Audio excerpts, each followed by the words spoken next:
Encuentro, enfoques y contrastes de ideas para la construcción de una ciudadanía informada, inclusiva, con justicia social y participación democrática. En voz alta. Muy buenas noches, tengan todos ustedes. Gracias por el favor de su atención en un programa, en una emisión más de su programa En Voz Alta.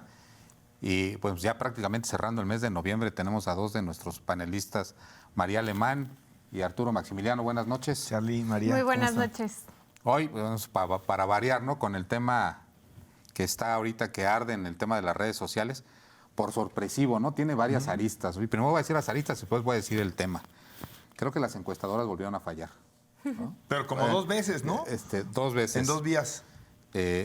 Segundo, se ve la maravilla, como sucedió aquí en la universidad, del tema de las segundas vueltas, ¿no?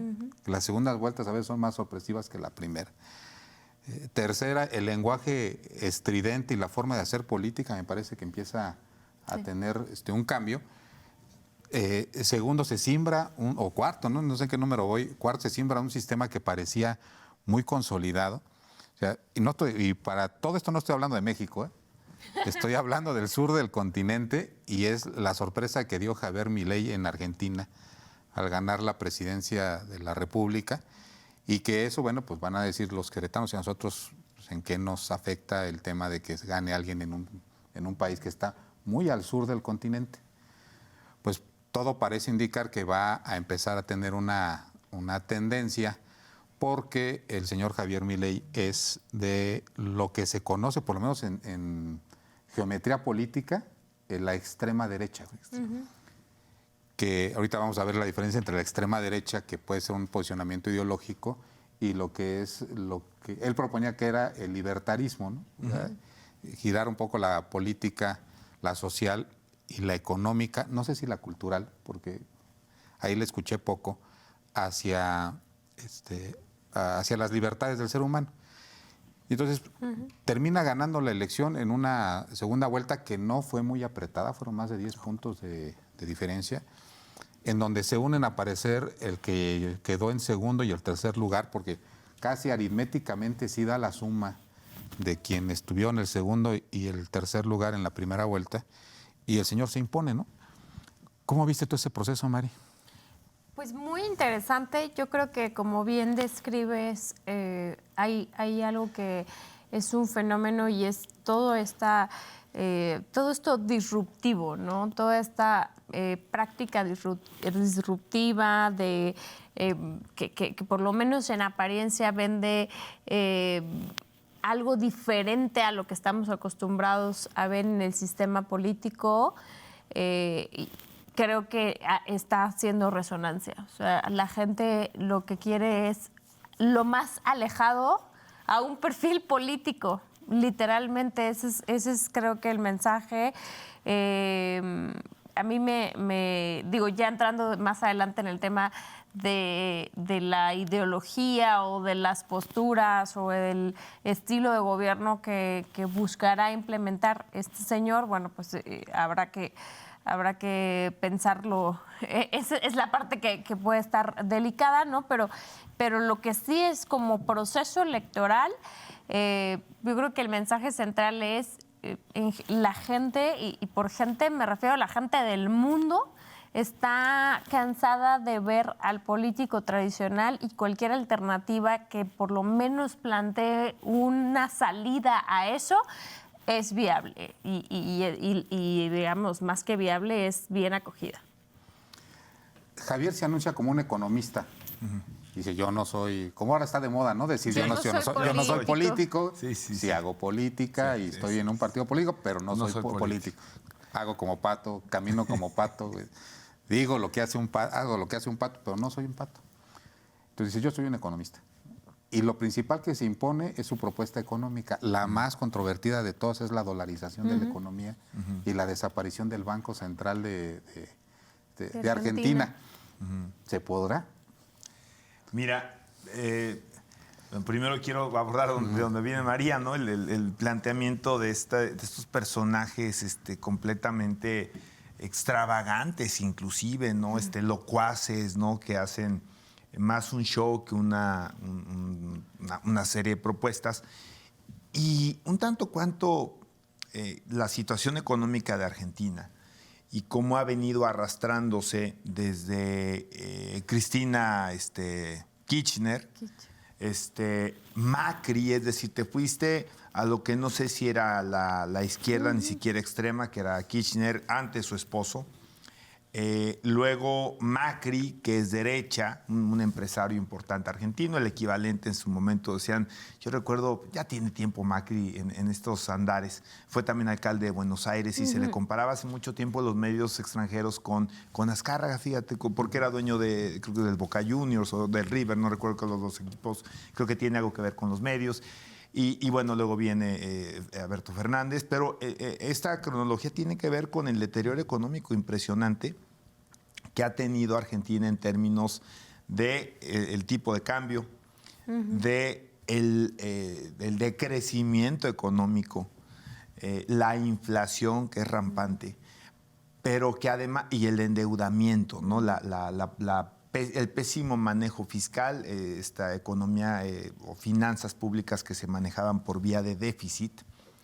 Pero curiosamente, quien deja en la peor situación a Alberto Fernández para el manejo del país y que realmente más bien paga los platos rotos de los errores de la derecha, pues son los acuerdos contraídos por Macri con Fondo Monetario Internacional a partir precisamente de una serie de tropiezos que impactaron también en el aumento de la pobreza y, reitero, un pésimo manejo de las finanzas públicas, ¿no? Entonces, en realidad Alberto Fernández venía con una tendencia y venía además con una carga de pasivos de un plan que aparentemente era un tanto cuanto leonino por parte del Fondo Monetario Internacional con respecto a Argentina y sus finanzas, y finalmente las acaba cobrando señor con una serie de propuestas pues, que no tienen ni ton ni son, ¿no?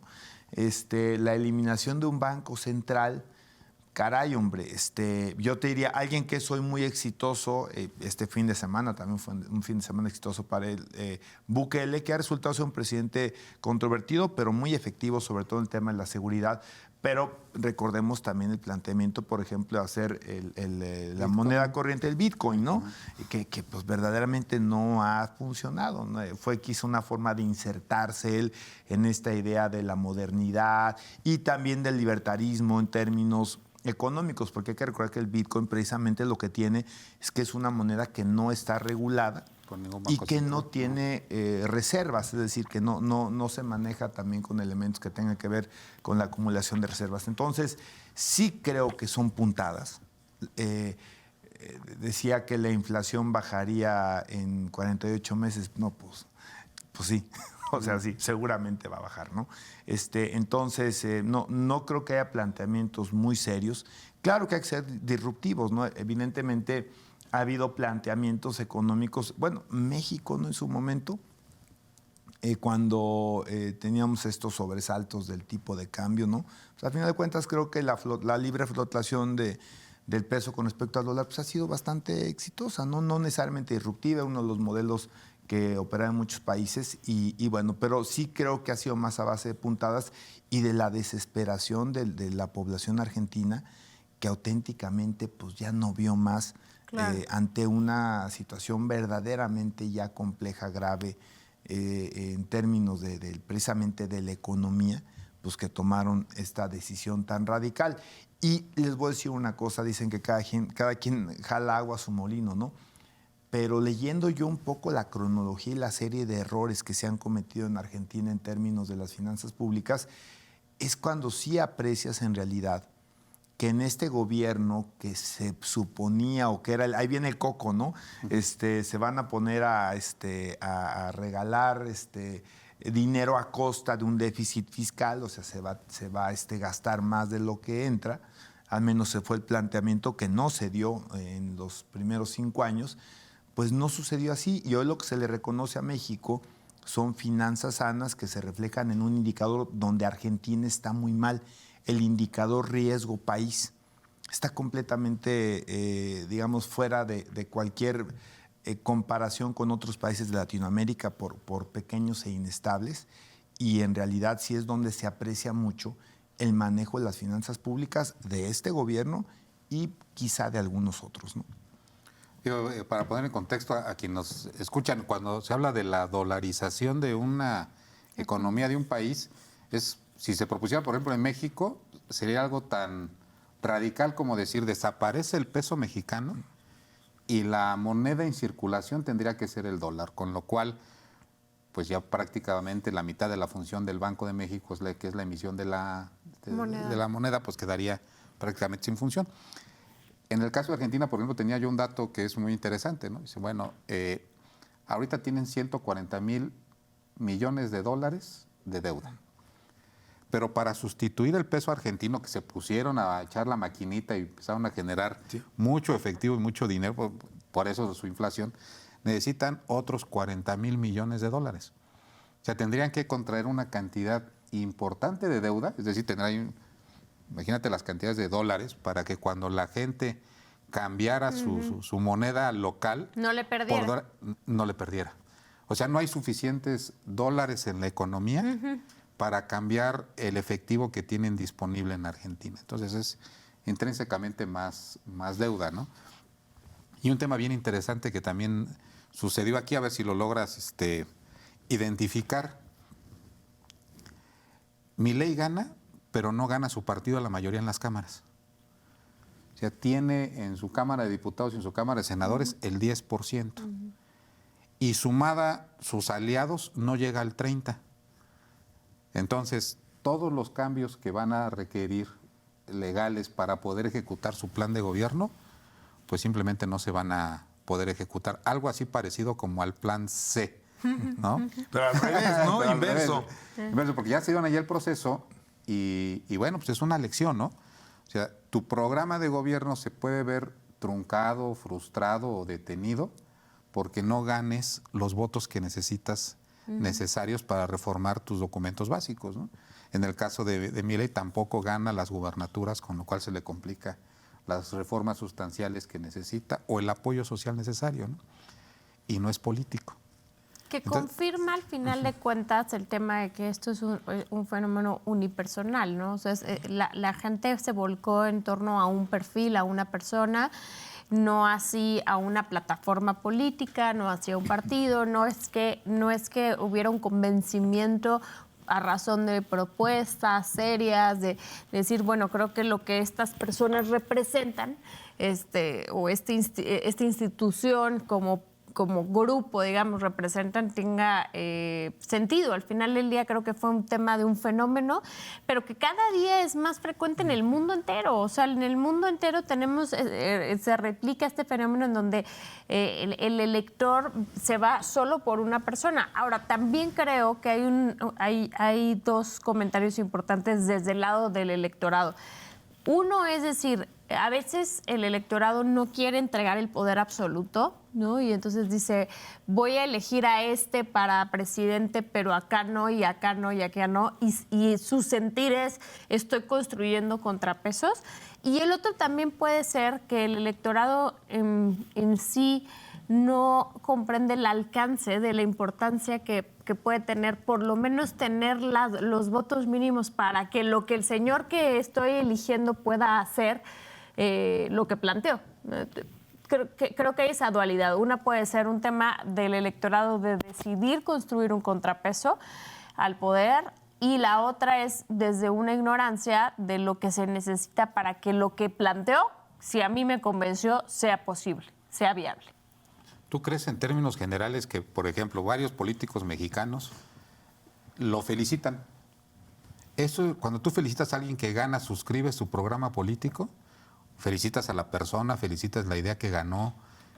¿Qué felicitas que ganó? Por ejemplo, hubo un par de comentarios que dicen, bueno, pues el proceso estuvo a todo dar, ¿no? O sea, felicitan a la democracia y dicen, bueno, pues ganó, a lo mejor no me convence el que ganó, pero una forma muy elegante es decir el proceso democrático, y el que perdió le levanta la mano al que ganó. Y una cosa curiosa de Argentina, ¿no? No hay periodos de transición muy largos.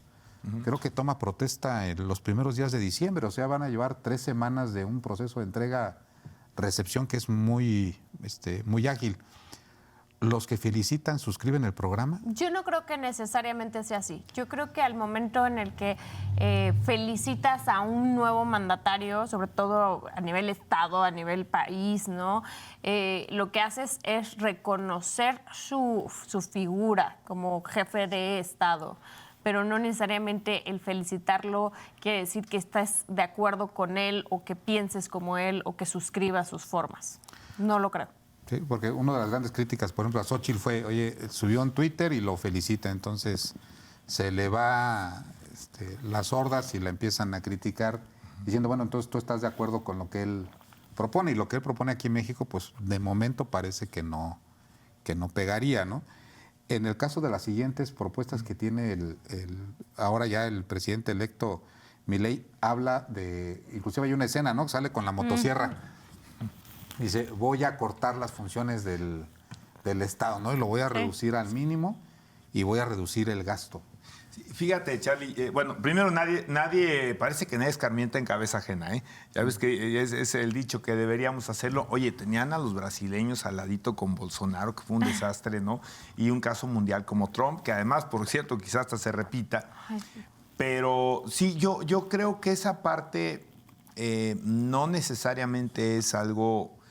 que de entrada no es algo descabellado. Yo creo que es ahí donde la propuesta tiene cierto elemento de lógica y que además la supo vender bien. Yo lo que vi fue un video donde iba arrancando, no sé si vieron que tenía como un pizarrón, iba arrancando una serie de secretarías o ministerios, en este caso, en Argentina, que él considera que deben ser eliminados.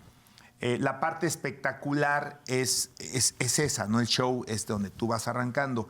La parte que puede ser valorable es no que desaparezca la función, no que desaparezca, digamos, la priorización de ese tipo de actividades. Ahorita no recuerdo, pues arrancó casi todas, casi nada más dejó la presidencia, ¿no? Pero sí ver un plan de austeridad en un gobierno que efectivamente tiene una serie de problemáticas económicas y que a veces no se justifica lo que llegó a pasar también en México, donde se siguen creando dependencias porque algún compromiso político se quiere apellidar secretario o se quiere apellidar subsecretario o más jugosamente quiere que lo que le paguen lo que el tabulador dice que se le debe de pagar a ese cargo. O las propinas de la... Sí, no, o tener control efectivamente sobre los procesos que tiene ese cargo. Entonces, oye, llegó a pasar en México, donde la Secretaría de Gobernación tenía, arrancando este gobierno, la Secretaría de Gobernación creo que tenía 7 subsecretarías, quedó en 3. Y prácticamente todas las secretarías fueron recortadas en el número de subsecretarías, aún, inclusive para mi sorpresa, ¿no? La de Relaciones Exteriores, donde desaparece la subsecretaría de Relaciones con América del Norte, ¿no? Entonces, sí creo que pueda tener lógica. Una cosa es cómo lo haga el de espectacular y otra es sí plantear qué secretarías, pensando en el costo administrativo, Charlie, que tú sabes mucho de eso, en el gasto corriente, qué impacto pueda tener realmente hacer una reducción de esta burocracia dorada y poder replantear cómo sí priorizar esas funciones, pero bajando el costo que siempre hay que tomar en cuenta, pues cuánto cuesta que opere el gobierno, ¿no? Y no solamente nos referimos al gobierno nacional, federal, nos referimos obviamente a las entidades, ¿no?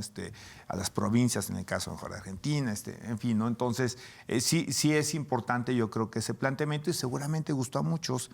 ¿Por qué? Pues porque a la gente no le gusta que el gobierno gaste mucho en sueldos, no le gusta que gaste mucho en privilegios, sino en lo estrictamente esencial para poder operar. Y Charlie, y nada más por el tema de la dolarización, nada rápido, porque me preguntaste, no quise esquivar. Sí tiene consecuencias. Yo no sé si Milei es un economista, ¿no? de formación. No entiendo qué de ejercicio, pero seguramente el hombre sabe de economía. El tema es que cuando tú rindes tu moneda adoptas una moneda de otro extranjera o una unidad monetaria, como puede ser el euro, por ejemplo, tu capacidad de maniobra en términos de manejo de política monetaria es prácticamente cero, ¿no? Entonces, bueno, pues es algo un tanto cuanto extremo. Por eso en el caso de la Unión Europea fue tan complicado en su momento poder meter a todos estos países porque a pesar de que había diferencias entre sus economías, tendrían que manejarse prácticamente bajo políticas idénticas. Y ni Grecia, ni España, por ejemplo, ni Portugal estaban en condiciones que estaban Alemania, Francia, Italia en ese momento, ¿no? Y ahorita, bueno, pensar que Argentina pudiera conservar una serie de parámetros económicos o macroeconómicos similares a los de Estados Unidos para poder irte 1-1 con el dólar, pues la verdad se siente un poquito complicado. No, eso quizá lo pueda lograr Hong Kong o alguna economía que han hecho el pega al dólar que le han llamado, pero pues no creo que Argentina lo pueda lograr. En fin, ¿no? El señor es economista, lo que no sé si lo ha practicado, ¿no? Sí, yo cada vez que veo que un país se dolariza, efectivamente para mí es igual a pérdida de soberanía. Y es que así es, porque tu política monetaria es una expresión de tu soberanía. Sí, claro. Y recuerdo que hay esa fue una película en donde toman pues a Bolívar, que es el libertador de América, ¿no? Cuando a Simón Bolívar, que toma el control de las revoluciones, por lo menos del sur de América, financiado por bancos ingleses, según lo que dice en la historia, ¿no? Y cuando ya logra liberarlos de los países de los que dependían, lo primero que le piden es el control del Banco Central, de las naciones nacientes, ¿no? Y él dice no, o sea, porque finalmente esa revolución fue para liberarlos de un gobierno extranjero, dice Bolívar, y la principal manifestación de un gobierno extranjero es el control de tu moneda. Entonces dice, pues me estás pidiendo que vuelva a lo mismo, ¿no? A una esclavitud a través del tema de la emisión de dinero, ¿no? O sea, a mí me parece así una cosa muy peligrosa. Desde luego siempre los bancos centrales en manos de políticos pues échale a jalar la maquinita y ¿para qué pedimos dinero prestado si aquí lo podemos pagar entre todos a través de la inflación, ¿no? Pero fue de los que más pegó. ¿Por qué? Y para eso va el siguiente cuestionamiento.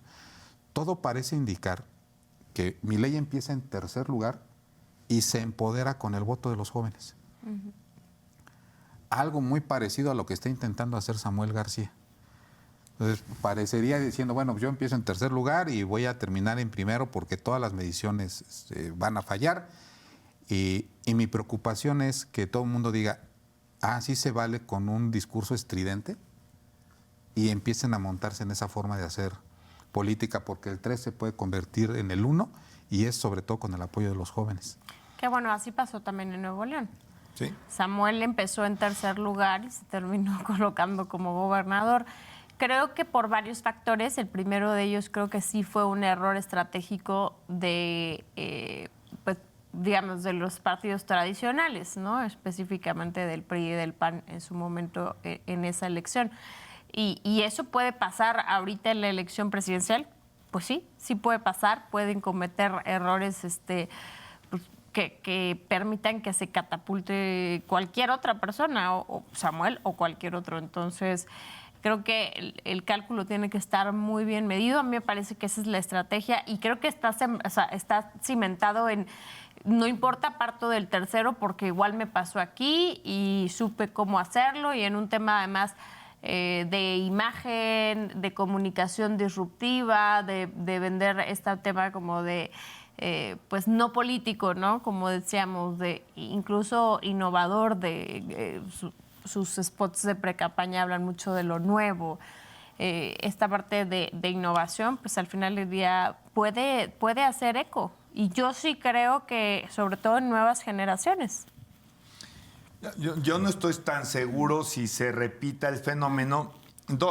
Hay dos antecedentes. No sé si Samuel pueda repetir que voy del 3 al 1 en el tema nacional, porque bueno, hay una diversidad de pensamientos que no es tan fácil, a lo mejor con la parte muy, muy regionalista, muy de un cierto lenguaje que tienen los regios, ¿no? Pues cada uno tenemos nuestras formas, nuestras tradiciones y nuestra forma de comprar ahí a los políticos. Tenemos el ejemplo del Bronco. El Bronco se nos olvida que tampoco estaba en primer lugar. No. Es más, era un candidato independiente, lo cual era totalmente disruptivo, ¿no? Y totalmente innovador. Y logra remontar, digamos, de lugares de atrás y gana como gobernador. Y luego, curiosamente, también se propone como candidato a la presidencia de la República. Con un discurso disruptivo, Sí, ¿no? Recordemos eso de cortar las sí, manos. cortar, ¿no? y le va muy Ajá. mal. Sin embargo, debo decir que en esta ocasión, en el caso de Samuel en particular y de Dante, es un análisis personal, no llega a apuestas salvo que alguien la quiera tomar, pero me parece que empezará a tener sentido la resistencia de Dante, ¿eh? Yo debo decir que sí creo, y lo he comentado en mesas donde hemos hecho análisis, ¿no? Si quieres, entre gente que gusta la política, y quizá también la parte social, ¿no? De la plática con amigos, amigas. Sí creo que Samuel tiene una posibilidad de rebasar a la alianza encabezada por Xóchitl. O sea, sí creo auténticamente que no tienen más que qué ganar, porque lograr rebasar a todos, bueno, o sea, sería una cosa para ellos evidentemente extraordinaria, pero lograr estar disputando el segundo lugar sería en la perspectiva de un partido que parecía que no aspira necesariamente a ganar el 24, sino a consolidarse en el poder legislativo. Se eligen casi 1,800 alcaldías en todo el país, congresos locales, en fin, o sea, hay muchas cosas en juego. Llevar una marca que te dé rendimientos en términos de escaños y en términos de una serie de posiciones a nivel nacional, no sé en las gubernaturas si tengan algún chance en alguna, y un segundo lugar en la presidencial, me parece que sería un súper campanazo político. Y creo que va a ser más atractivo el discurso de Samuel para esas personas, y estamos hablando probablemente de los jóvenes, ¿no? Que creo que se puede complicar ese escenario. Me recuerda un poquito Josefina Vázquez Mota en el Estado de México, y ella sí aparece en primer lugar en las encuestas, un poco, 6 meses antes de la campaña, y se cae al 4º lugar. Se va hasta el 4º lugar, porque no era una buena candidata. Pero tú sí ves a Samuel García subiéndole Sí, el volumen a las propuestas y enloqueciendo. Sin duda, y teniendo auditorio. Vas a tener auditorio. O sea, sí lo tienes. Ustedes lo saben, lo hemos platicado aquí. Yo no festejo que la gente no esté buscando seriedad en muchos proyectos. Y esto pasa en todo el mundo. Pues estamos hablando, esta conversación sale de uno, ¿no? Y podemos platicar de varios. Pero sí creo que va a haber un sector que se va a ver más atraído a decir, bueno, pues me aviento al vacío, total, no pasa nada. Sí creo que puede tener ahí recepción, y además que tienen además es una dupla, porque no solamente es Samuel, es también su esposa, Mariana. y que también es un personaje muy atractivo, y que finalmente la ley no te prohíbe presentarte de dos, solamente uno está en la boleta. Uh-huh. Pero no te prohíbe hacer una dupla mediáticamente hablando, y creo que puede ser un producto, pensando en términos políticos, diferente y con esa posibilidad de multiplicarse por 2. ¿Tú sí lo ves subiéndole el volumen al asunto y rebasando a la coalición? Yo creo que todo va a depender justamente de cómo vaya avanzando en la elección. Si va... creo que si va avanzando y va escalando, creo que naturalmente esa inercia los va a llevar en la estrategia a ir subiendo el tono, pongamos la palabra de ocurrencias, ¿no? O de propuestas un poco sin fundamentos, sino más por el tema de lo que venda, ¿no? De lo que tenga un sentido, y que además también lo que tenga un sentido justamente para su público, para las nuevas generaciones. Pero fíjate, María, qué interesante, porque yo estaba escuchando, María estaba, fuera del aire, veía que estaba escuchando los spots, ¿no? Así es. Y hay algunos elementos que no creo que sean coincidencia, ¿no? Al menos yo, si me hubiera tocado hacer estrategia, no hubiera estado nada descabellado hacer lo que está haciendo Samuel, por ejemplo. Sí puede haber un tema disruptivo, sí puede haber un tema locuaz, un tema inclusive sin ningún sentido de practicidad en la propuesta, pero fíjate que hay un tema donde ya le avanzó a Xóchitl. Pero bueno, le ponemos pausa aquí a la idea porque esto nos va a hacer concatenar el siguiente tema, que es el arranque de las precampañas. Así es que no nos En deje México. en México. No en Argentina. No en Argentina. Dejamos Argentina y nos regresamos a nuestro país. Regresamos en unos minutos. Regresamos. Bien, pues regresamos aquí a su programa En Voz Alta. Y la realidad es que cuando nos apasiona este tema, yo también ayer, ya que empezaban las precampañas, me levanté tempranito y empecé a buscar los spots. Porque dices, bueno, pues el spot... Como si fuera anuncio Super Bowl. Es como fuera así anuncio, a ver quién va a cantar. O sea, uno busca el tema, quienes hemos tenido la posibilidad de estar en una campaña. Sabemos que el mensaje inicial marca una tendencia, ¿no? Entonces, quienes nos gusta el análisis y la política, digamos, a ver, ¿cuál va a ser la tendencia? Y vi los tres. Entonces, ¿Y cuál te gustó más? A mí me gustó más el de Claudia.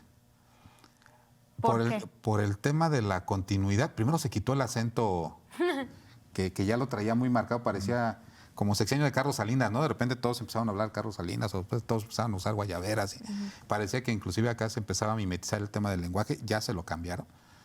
Creo que rejuvenece con el asunto, con un anuncio más dinámico. Y sobre todo el tema de Claudia dice vamos con la continuidad, pero con cambio, ¿no? O sea, es el mismo camino, pero con algunos ajustes, ¿no? No dice la palabra zigzaguear, esa lo dijo en un discurso anterior, pero ya empieza medio a desmarcarse, a lo mejor no de la 4T, pero sí del estilo de gobernar. Entonces parecería que hay un tema, ¿no? Pero te retiramos la palabra. No, pero creo que va por ese lado, porque yo decía, a ver, ¿qué veo en esta cosa que también lo que nos apasiona a los tres, ¿no? Y nos encanta, andamos ahí buscándole. A lo mejor estamos inventando el porqué, pero si lo hicieron, digamos, con la intención, creo que es interesante, ¿no? Lo que plantea Samuel. Y que de lo cual carece Xóchitl, por ejemplo, de resultados. Es decir, las propuestas de Xóchitl, desgraciadamente para ella, que no las he escuchado en realidad, ¿vale? Pero lo que de repente ha soltado no tiene un respaldo en un hecho logrado por ella como gobernante. Porque su función de gobierno ha sido de 2 años en una delegación, ni siquiera eran alcaldías en ese momento, eran delegaciones, lo que quería decir que algunas facultades las tenía restringidas. Ya luego se da la reforma donde se crean los ayuntamientos de la Ciudad de México y entonces pues sí amplías el espectro de facultades que pueden tener de manera autónoma, ¿no? Como los municipios de toda la República. Pero no hay logros. Si vas a salir a vender, ok, vendió gelatina, está bien, pero tiene que salir a vender logros como gobernante. Y creo que ese tema está vacío, esa canasta está vacía. Y sale Samuel, que yo lo veo hoy compitiendo para efectos de alcanzar y rebasar a Xóchitl, sale Samuel diciendo, yo esto ya lo hice. Y habla de la inversión, básicamente de la inversión extranjera, ¿no? En un momento coyuntural para México por el nearshoring y por otros elementos ahí muy importantes y además de coyuntura muy aprovechable. Y entonces veo que está en este planteamiento. Y luego Claudia Sheinbaum tiene una doble ventaja. Tiene una serie de logros muy importantes, muy sólidos en una trayectoria política pues, que no es corta. Ha gobernado la ciudad más, una de las ciudades más importantes del mundo, independientemente de la composición de personas, ¿no?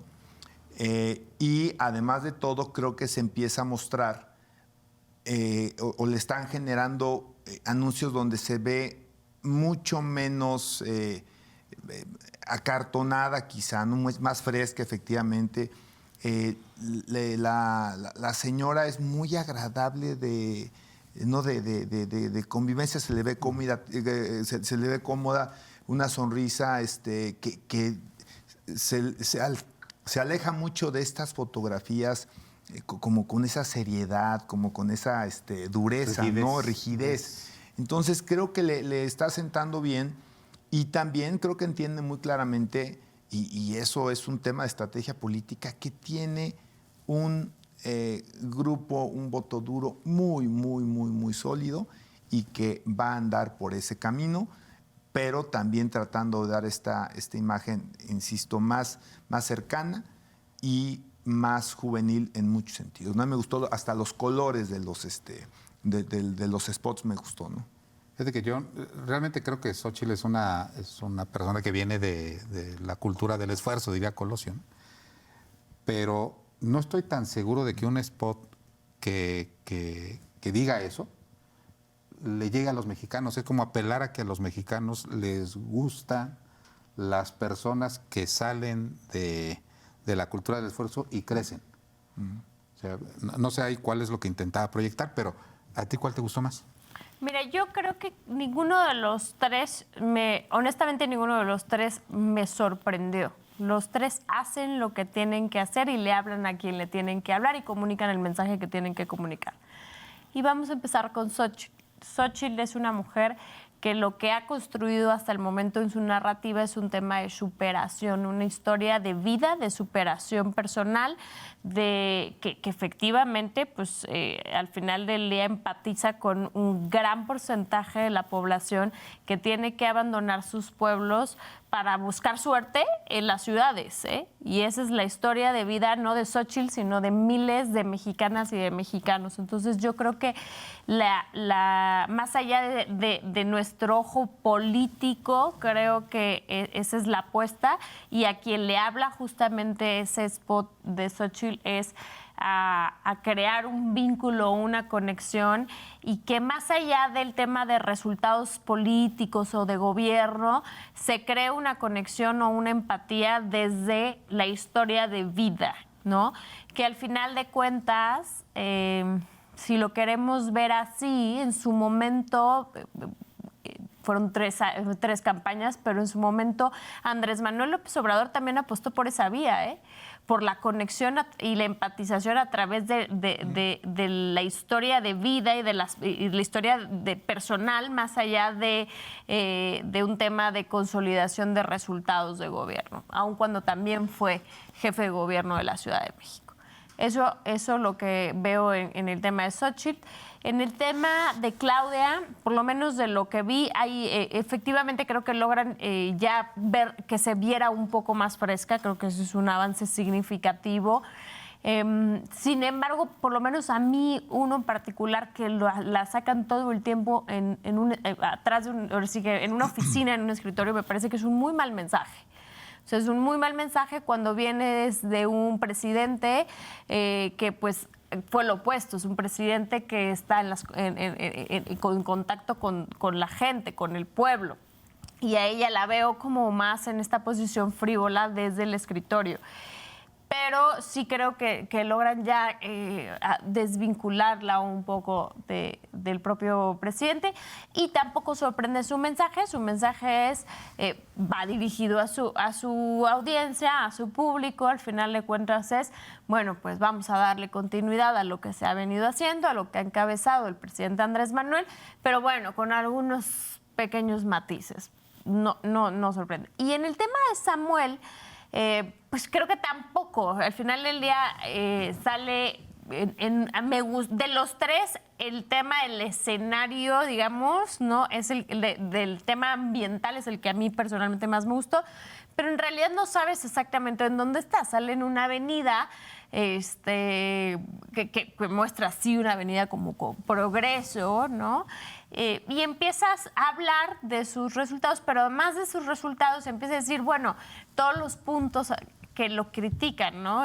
Que si soy el del sueldito, que si soy el de no sé qué. Entonces, de alguna manera se empieza a blindar. A vacunar, porque empieza a decir, me van a decir de entrada todo esto, ¿no? Pero lo que no van a decir es paca.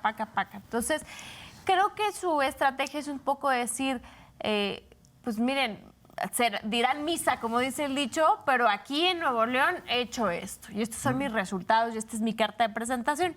Y hay un tercer spot que yo quiero comentar, que no es spot en realidad, a lo mejor, pero es el de Mariana, justamente, el que suena su despertador, se alista y se pone sus tenis fosfo.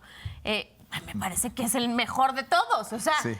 Fantástico, literalmente es el más fresco, me parece que el que se va a viralizar. Y el que se va a viralizar, exactamente, ¿no? Entonces, si me preguntas de los tres, ¿cuál te gustó? Pues el de Mariana.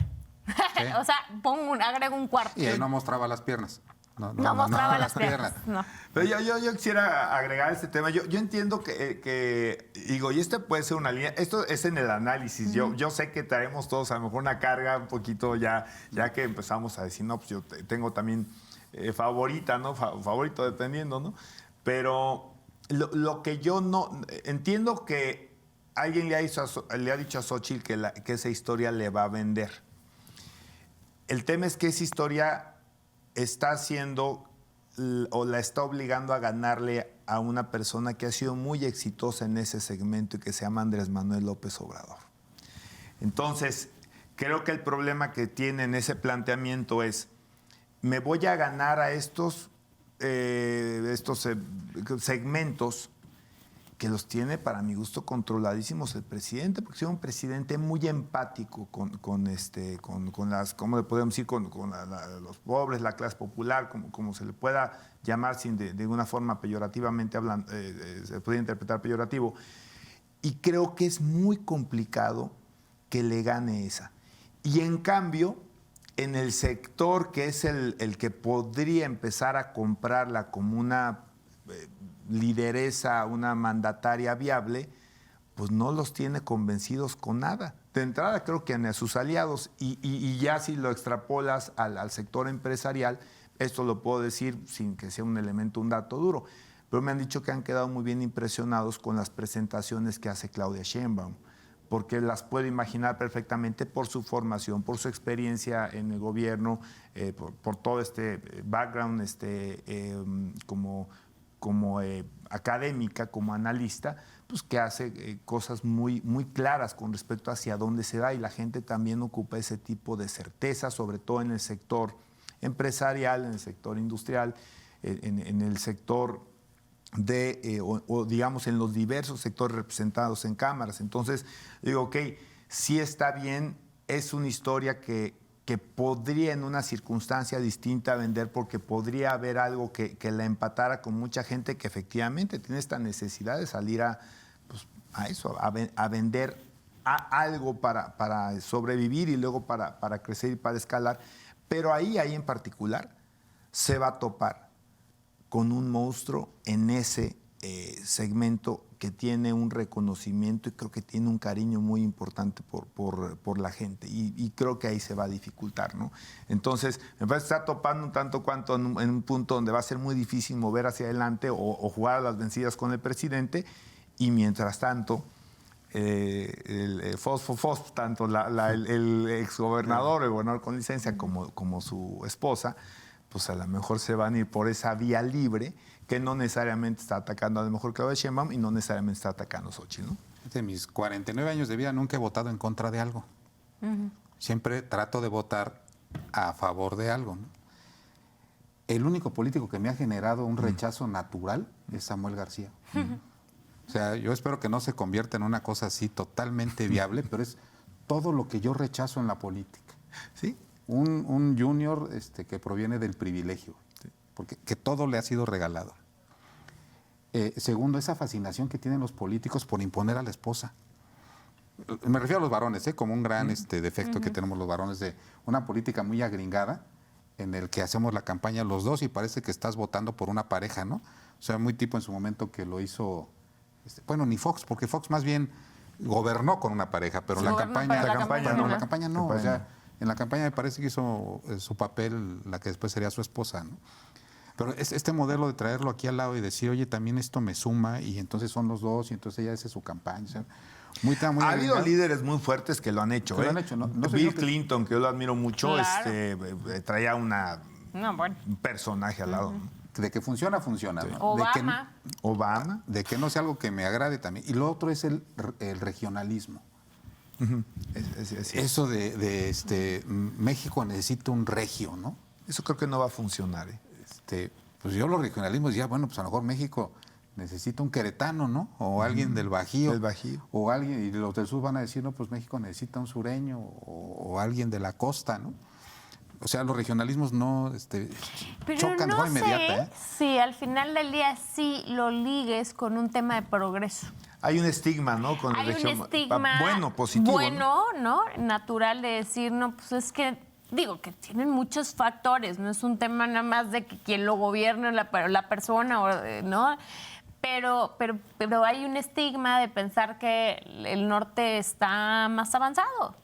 Entonces, a lo mejor va intrínsecamente ese mensaje de decir del progreso, del avance, de la modernización, ¿no? Bueno, yo creo que le está hablando un sector que sabe que en donde la 4T es más débil, que es en el norte del país. Y dice, bueno, con el norte que me lleve, diciendo el gobernante tiene que ser de aquí, pues el centro y el sur no me interesa, ¿no? Recuerda que son los del norte los que empiezan a decir, oye, creo que lo que nos sobra es el sur. Acuérdate que hay propuestas de decir, oye, ¿qué hacen los estados del sur en el contexto del país? Y si no estuvieran, el Producto Interno Bruto sería mayor, ¿no? Esos regionalismos son los que no... Bueno, aquí en Querétaro, siempre que salen con el discurso, yo soy queretano y voten por mí, pues ya ni funciona, ni en Querétaro, ¿no? Precisamente por el tema de la migración. Es el primer político en mi vida que me genera cierto grado de rechazo. Ojalá no crezca, o sea, realmente sí. Y no sé si efectivamente en esa soberbia que le caracteriza vaya a ser lo que dice Arturo, que vaya a empujar los candidatos a diputados, a senadores, a presidentes municipales, y que vaya a ser un voto nada más personalizado por él, o que realmente le beneficie a Movimiento Ciudadano. ¿Y cómo desacomodaría su crecimiento a las competencias locales? Otro tema bien interesante que todavía no hemos podido medir y creo que no lo vamos a poder medir. Yo hablo ya en estas encuestas que, bueno, ya sabes cómo está el tema de las encuestas. Me refiero a las serias, ¿no? A las que se hacen para saber realmente cómo están las cosas. ¿Cómo pudiera mover el crecimiento de Samuel los números locales? Porque no tiene que cambiar... sino no necesariamente va a ser que ganen gobernadores en los 9 estados, pero sí logra que un candidato, por la inercia que pudiera llevar nacional, en lugar de tener difícil mantener el registro, tenga 6, 7, 10 puntos porcentuales, te cambia los esquemas locales de una manera impresionante, impresionante. A veces hasta sin candidata o candidato. Me refiero no que no haya alguien en la boleta, me refiero que no sea un personaje muy atractivo, pero con el color. Si Samuel hace crecer el color, creo que va a tener un impacto en muchísimos lugares del país. Entonces, tu teoría sería, Samuel a nivel federal le quita votos a Morena. No, pero no creo que le quite prácticamente nada de votos a Morena. Perdón, a la Alianza. A la Alianza. A la Alianza. Y a nivel local va a ser lo mismo. Ni siquiera estaba pensando solamente en Querétaro. Pienso que es un efecto que se puede dar en muchísimos lugares del país. Sí logra digamos, afianzar este camino que me parece que va a liberar. Tú dijiste uno bien interesante y puede ser la lógica también de esta palabra usar de los regios. Tú dijiste los del norte, ¿no? Pues claramente los del norte parecen ser, en las encuestas, en las que parecen serias, que presentan, es donde no tendría mucha preferencia la 4T, el presidente, lo querramos englobar, y entonces probablemente él empiece por tratar de generar primero un voto duro, un voto sólido en el norte, y acompañarlo con una línea de decepcionados del PAN, probablemente decepcionados de Morena, un sector medio que votó por Morena en el 18, y una línea de los jóvenes, ¿no? Por ejemplo. Y puede ser un movimiento estratégicamente muy interesante que tenga un impacto, insisto, no solamente en la votación presidencial, sino en la votación en muchísimos estados, alcaldías, diputaciones locales, federales, senado, etcétera. ¿A quién le resta Movimiento Ciudadano con este nuevo...? Te lo voy a decir porque ya en 2 mesas nacionales, que son de los que conviven con ellos, me voy a reservar el nombre porque me reservo las fuentes, ¿no? Nos comentan que Dante Delgado se entera por los medios de comunicación que Samuel García se apunta al tema de la precandidatura. O sea, quiere decir que fue un tema impuesto y que Movimiento Ciudadano fue secuestrado desde adentro, ¿no? Cuando dicen alguien, pues yo si quiero había dicho que no o que me estaba en espera, pero irrumpe en el escenario. ¿A quién le resta nacional y local este nuevo escenario que no estaba programado, entiendo yo, por Movimiento Ciudadano Nacional? Yo creo que a nivel nacional sí puede quitarle a la alianza Va por México. Creo que las elecciones locales justamente van a tener una lógica muy local, dependiendo de cada estado, porque una cosa será Jalisco, otra será Guanajuato, otra será Querétaro, y la verdad es que ahí sí me parecería muy arriesgado asegurar que le va a quitar a unos u a otros. Yo creo que por lo menos la zona centro-bajío va a estar muy afianzado con Va por México y además con esta, aunque les pudiera llegar a interesar y en su momento decir, mira, no está mal esto, con mucha conciencia de que al final del día se vuelve un voto perdido, ¿no? Famoso voto útil, ¿no? Exactamente. Entonces, yo creería que todo va, en el tema local, va a depender del Estado específicamente. Ahí no me atrevería a hacer una apuesta, pero sí a nivel nacional hay una posibilidad muy importante de que a quien le quite sea a Va por México. Sí, como dice Arturo, en la parte del norte del país, donde podría ser, sobre todo Acción Nacional y el PRI, ¿no? Que todavía gobiernan en algunos de los estados del norte, ¿no? Bien, pues como siempre se nos acabó el tiempo. Tema interesante, vamos a estar desde luego muy al pendiente del desarrollo de las precampañas que empiezan de presidente de la República, y entiendo que también ya este fin de semana se firmaron los convenios de coalición para las diputaciones del Senado. Ardió Troya, como dicen.